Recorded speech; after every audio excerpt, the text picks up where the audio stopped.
Boa tarde. País vive dia de expectativa sobre cumprimento da prisão de Lula. MST inicia bloqueio de estradas e anuncia interdição de 50 rodovias. Ex-presidente tem prazo até às 5 da tarde de hoje para se apresentar à Polícia Federal. A dúvida é se vai ser em São Paulo ou em Curitiba. Troca-troca de partido movimenta dia de políticos no Rio Grande do Norte. Para tratar deste e de outros assuntos, meu convidado hoje é o jornalista e ex-deputado Alexandre Cavalcante. A gente vai passar os principais assuntos dessa sexta-feira histórica. Sexta-feira, 6 de abril de 2018. Eu sou o Diógenes Dantas. A RN Acontece está começando.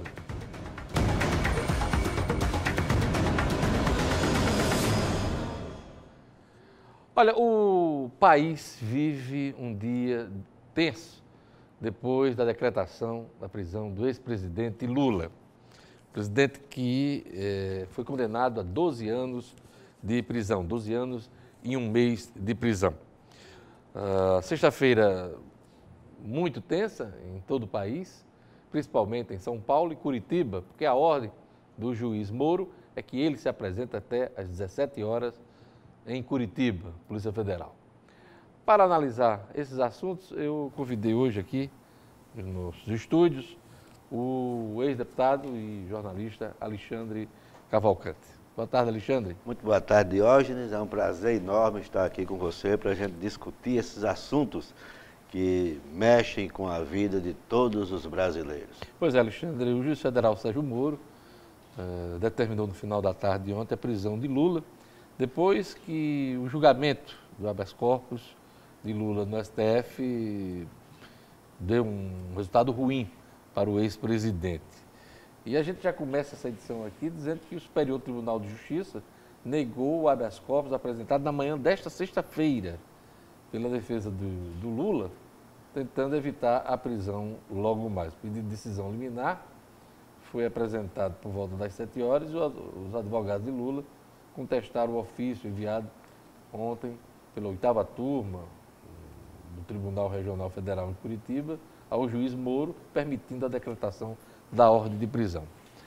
Enfim. Na realidade, isso aí quer dizer que Lula vai ter que se apresentar às 17 horas à Polícia Federal em Curitiba, ou então a Polícia Federal vai ao seu encontro em São Paulo. E aí é pior, é mais ruim, porque, segundo especialistas, aquela cordialidade do juiz Sérgio Moro, e dizer que nenhuma hipótese ele será algemado e que vai ter uma sala especial na Polícia Federal em Curitiba, isso tudo pode se acabar, ou vai se acabar, se ele não cumprir o que determinou o juiz Sérgio Moro. Já temos notícia aqui que Lula não vai se entregar em Curitiba. O que está sendo discutido, inclusive, neste momento, lá no Sindicato dos Metalúrgicos de São Paulo, onde ele está... São Paulo não, de São Bernardo, né? Onde ele está desde ontem à noite, é se ele vai se apresentar à Polícia Federal em São Paulo. Que também pode. Inclusive o avião da Polícia Federal já está à disposição da Polícia Federal em São Paulo, para levar o presidente a Curitiba. Agora, a decisão dele é que ele não vai se apresentar em Curitiba. Essa prisão de Lula já estava anunciada. Ele vem sofrendo algumas derrotas nos tribunais, no juiz de primeira instância, depois na TRF4, no Rio Grande do Sul, depois no Supremo, no STJ, no Supremo Tribunal Federal. Só se aguardava que isso pudesse acontecer a semana que vem, aí por volta do dia 10, por aí assim. Então o juiz Sérgio Moro se antecipou e decretou a prisão ontem, mas já era anunciada. Na verdade, o juiz Sérgio Moro está sendo muito criticado por ter sido muito ágil, muito rápido na decretação da prisão. Ele não resolveu esperar o embargo dos embargos, que já foram negados à defesa do presidente. Isso está virando piada. E decidiu, né? Nas redes sociais, nos WhatsApps, tudo está está virando piada. O embargo do embargo, depois entra com um recurso para o embargo que não aconteceu, da medida cautelar, alguma coisa desse nível. Mas, na realidade, eu vi também, tem muita gente desinformada, e é preciso que as pessoas se esclareçam, dizendo, por que o juiz Sérgio Moro não já prendeu Aécio, não já prendeu não sei mais quem, pessoas que têm mandato e que não estão na jurisdição de Sérgio Moro. Senão ele teria já tomado alguma providência. Essas pessoas estão sob a égide, né, do Supremo Tribunal Federal, porque são pessoas detentoras de mandato no Congresso Nacional e que têm foro privilegiado. A verdade é que o presidente está condenado a 12 anos e um mês de prisão por corrupção passiva e lavagem de dinheiro no processo do triplex do Guarujá. E o Sérgio Moro foi até bonzinho com o Lula, porque ele só condenou Lula a 9 anos e 6 meses. Quem aumentou a pena foi o TRF4. O tribunal, né? E durante o processo, né, em Curitiba, alguns momentos, inclusive, quando o Léo Pinheiro, da OAS, disse que ele, olha, se tiver alguma coisa, rasgue, jogue fora. Ele poderia ter decretado a prisão dele ali, naquele momento. Outra, deixou para que o Tribunal Regional Federal estabelecesse quando ele seria preso. Foi o que foi feito agora em janeiro, né? Há dois aspectos, né, Diógenes? Essa questão de Lula está chamando a atenção para si, não apenas do Brasil, mas internacionalmente, né? Ele está armando um grande espetáculo. Já pensou Lula chegar à Polícia Federal em Curitiba e não ter nenhuma câmera de televisão para registrar esse momento? Então ele está montando todo o espetáculo. A Polícia Federal com certeza vai buscá-lo aonde ele estiver, né? Porque seria uma... Agora você imagina aí essa confusão, porque o Sindicato dos Metalúrgicos hoje está cercado de gente. Mas não há tem mostrado aí desde ontem, né? Milhares de apoiadores, movimento sem teto, movimento sem terra. E fecharam até uma BR lá em Curitiba para evitar que Lula chegue de carro. Então, o MST. É um momento difícil. Muito difícil da vida brasileira. O MST, inclusive, anuncia a interdição de 50 rodovias, né, no país. Eu tenho até aqui quantas já aqui no Rio Grande do Norte, aliás, no Nordeste, né? No começo desta manhã, o Movimento Sem Terra já havia anunciado interdições em Pernambuco, Espírito Santo, Pará, Mato Grosso, Sergipe, Bahia e Paraíba. Houve uma queima de pneus aqui em Natal. Também. Agora de manhã, né? É muito lamentável, né, o que está acontecendo na política brasileira. Não apenas a prisão de Lula, mas você vê que a maioria do Congresso Nacional está enrolada com essa questão da Lava Jato. O presidente Michel Temer também, com várias denúncias, já conseguiu barrar 2 denúncias da Câmara de Deputados. Barrar por enquanto, né? Porque há o risco, sim, porque depois que ele deixar a presidência... Ele vai responder esses para a primeira instância, esses processos, sem mandato. Né? Mas aí é o seguinte, aí você tem uma possibilidade de uma terceira denúncia. Quer dizer, é lamentável demais o que ocorre na política brasileira. Um senador como Aécio Neves também, encalacrado com problemas aí, fala-se até que pode não concorrer à reeleição. Não deve concorrer, em Minas ele Gerais, está muito embaixo, né? Agora você tem que ver também que nós estamos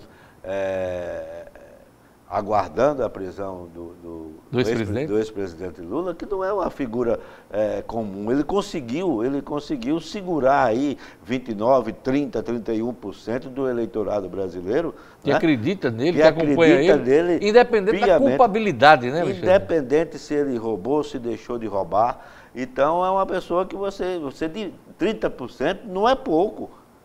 30% do eleitorado brasileiro é muita gente. Então, você tem que tratar essas coisas com muita cautela para evitar problemas maiores. Eu falava hoje no rádio que Lula é o 6º presidente que pode ser preso, né? Ex-presidente, no caso, né? Temos aí o Arthur Bernardes, o Hermes da Fonseca, temos o Washington Luiz, o Jânio Quadros e Juscelino Kubitschek. Confirmada essa prisão dele hoje, ele vai ser o 6º ex-presidente a ser preso. Mas também o primeiro. Os motivos são diferentes, né? Por causa criminal. Os outros, questões políticas. Inclusive de deposição. O cara, presidente que estava no poder e perdeu revoluções, golpes. Mas em termos de criminais, Lula é o primeiro ex-presidente, caso se confirme a prisão. Muito até logo mais, e que é o que tudo indica, né? Com essa negativa do STJI, a gente tem uma coisa se encaminhando realmente para a prisão dele logo mais. Ela está decretada. É preciso saber se ele vai ser realmente levado se ele vai, à Polícia Federal. Ou se vão levá-lo. É verdade. Né? Porque eu acredito que tem essas duas alternativas. A gente vai para um rápido intervalo, daqui a pouquinho a gente volta com esse bate-papo com Alexandre Cavalcante. E mais, vem aí a Taça Band de Futebol de Base. O RN Acontece, volta em instantes.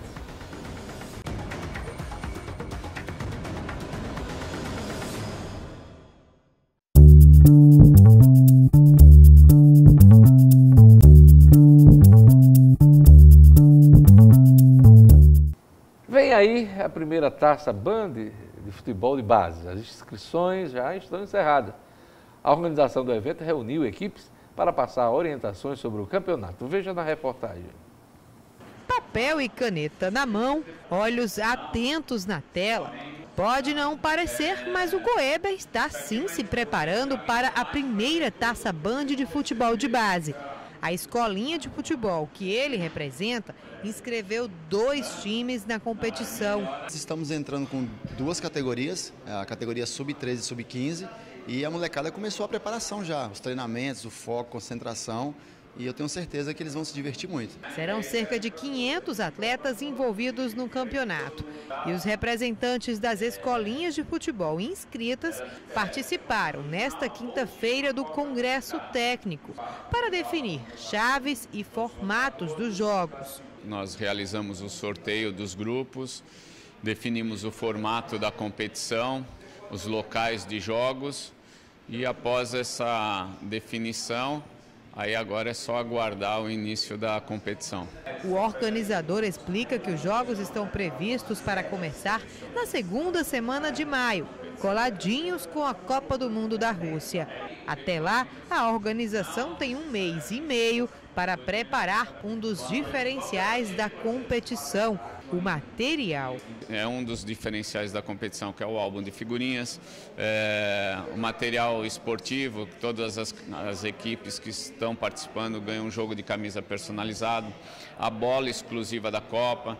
Então esse período até dia 12 é exatamente para isso, para a produção de todo esse material que é o diferencial do evento. É isso aí. Eleições de 2018. Se você tinha alguma dúvida, eu não tinha, né? Comentei muito aqui durante essa semana e esses últimos dias, esses últimos programas, Carlos Eduardo Alves deixou a Prefeitura de Natal para concorrer ao governo do Estado.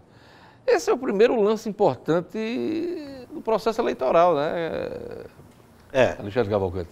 Termina amanhã o prazo de filiações e também de desincompatibilizações para quem quer ser candidato. Que é o afastamento dos cargos executivos para quem vai concorrer, né? O prefeito Carlos Eduardo teve que fazer alguns ajustes, adiou 2 vezes, pelo menos, o anúncio da renúncia, de segunda para quinta e de quinta para hoje, mas finalmente esse assunto agora está superado. E essa confirmação dele foi agora, numa coletiva de imprensa, no final da manhã, onde ele disse que realmente vai deixar o cargo hoje. Passar para o vice Álvaro Dias. Álvaro Dias. Eu não estava lá, já estava aqui, conversando com você. Em boa companhia, né? Em boa companhia. É verdade.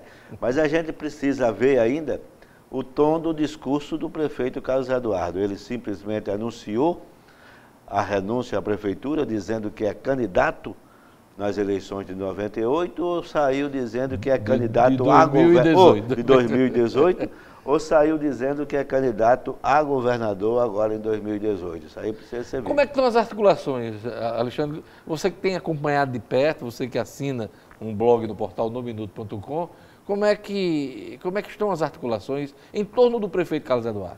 Olha, tem algumas novidades. Como eu disse hoje pela manhã, na 96 FM, por exemplo, eu fui surpreendido numa reunião do PSDB, do presidente da Assembleia, Ezequiel Ferreira de Souza. Filiação de Tomba Farias. De filiação do deputado Tomba Farias, pela presença do deputado Fábio Faria, né, que é filho do governador Robson Faria. Que é do PSD, que não tem nada a ver com o PSDB, né? Falta uma letra, né? PSD e outro PSDB. Mas lá eu soube, por exemplo, que o PSDB não acompanha Carlos Eduardo na sua candidatura ao governo do Estado. E isso é líquido e certo? Eu imaginava que isso era líquido e certo, que ele apoiaria Carlos Eduardo. Mas líquido e certo agora é que não vai participar. que não vai apoiar. Pode mudar? Pode, porque a partir de agora, de amanhã, de domingo, segunda, muitas conversas vão acontecer, mas há algumas dificuldades que não permitem que o PSDB, se essas dificuldades não forem superadas, não permitem que o PSDB esteja aliado com o prefeito Carlos Eduardo. E eu lhe pergunto, quais as dificuldades? Primeiro delas tem, por exemplo, a candidatura de Fábio Faria, ou de Fábio Dantas, que no primeiro instante teria sido abraçado pelo PSDB, mas hoje já há controvérsias sobre esse assunto. Há uma dificuldade de relacionamento do ex-governador Geraldo Mello com o prefeito de Natal, Carlos Eduardo. Recém-filiado? E aí eu procurei saber disso. Eu digo, me diga uma coisa, como é que vocês vão fazer aliança PSDB com o prefeito Carlos Eduardo do PDT? Aí a resposta foi líquida e certa. Não vamos. Geraldo, quando veio para o PSDB, já sabia que nós não iríamos apoiar a candidatura então, pelo que você está falando, o PSDB, que tem Geraldo como candidato ou ao Senado ou ao governo, a um cargo majoritário, agora passa a conversar com o Fábio Dantas, que lançou os candidatos pelo PSB, ou Robson Faria, pela presença de Fábio ontem nessa reunião. Assombrando muita gente a presença dele, né? E ele não foi lá. Parece que vira um fantasma. E ele não foi lá para buscar apoio para deputado federal, porque eu acredito que a reeleição dele à Câmara, independente da coligação que ele venha a fazer parte, essa estrada está asfaltada. Ele não está ainda à procura dos últimos apoios. Ele está numa tentativa de formar uma aliança grande, né, de apoio à candidatura do pai, o governador Robson Faria. É isso aí. A gente vai para um rápido intervalo, daqui a pouquinho a gente vai conversar sobre Garibaldi, se vai ou não concorrer ao Senado da República. Vamos falar sobre Fátima, que está correndo solta aí.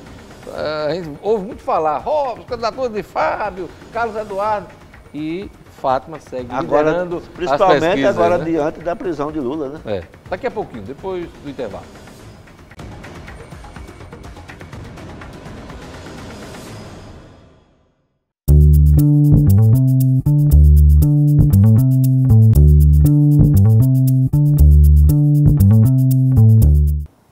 E o senador Garibaldi Alves Filho, será candidato à reeleição?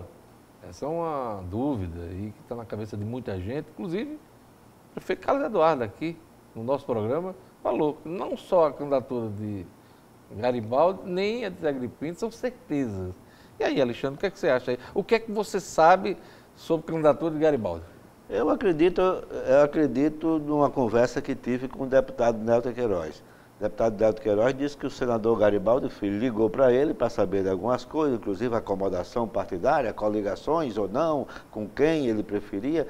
E Nélton aproveitou para fazer duas perguntas a Garibaldi, uma delas eu não me recordo direito, mas a segunda pergunta foi: Garibaldi, você é candidato a senador ou a deputado estadual? E a resposta de Garibaldi foi de que ele estaria avaliando a possibilidade de voltar à Assembleia, onde ele começou a sua carreira política, foi 4 vezes deputado estadual. Então bate com a declaração de Carlos Eduardo aqui no programa de que a candidatura de Garibaldi não seria certeza. Essas informações são muito insistentes. Garibaldi não vai, eu não sei se é alguém, não deve ser por questões eleitorais, porque Garibaldi teve na última eleição dele mais de 1 milhão de votos, sempre foi muito bem votado para deputado estadual, prefeito de Natal, governador do estado 2 vezes, senador da República 3 vezes, está concluindo o 3º mandato, mas pelo que eu tenho ouvido, eu não tenho ainda a palavra de Garibaldi, ele estaria com problemas de saúde, estaria propenso a ficar aqui no estado, propenso a ficar no estado do Rio Grande do Norte. E José Agripino, é candidato a senador, é candidato a deputado federal? Muito se fala sobre isso. O senador José Agripino também é um político com uma história bastante positiva no estado do Rio Grande do Norte, né? Me surpreende o fato essas notícias de que ele estaria pensando em ser deputado federal. Eu não imagino, você que também acompanhou política em Brasília, nós não teríamos há 5, 6, 7, 8 anos atrás imaginar que Zé Agripino pudesse trocar o Senado pela Câmara Federal. Agora, essa dúvida existe? Existe. Por conta de pesquisas qualitativas que foram feitas recentemente, né? E por conta do momento que nós estamos vivendo na política, né? Quem tem mandato hoje sofre um desgaste muito grande. Talvez o desgaste de Garibaldi e de Zé Agripino, neste momento atual da política, seja por conta disso tudo, né?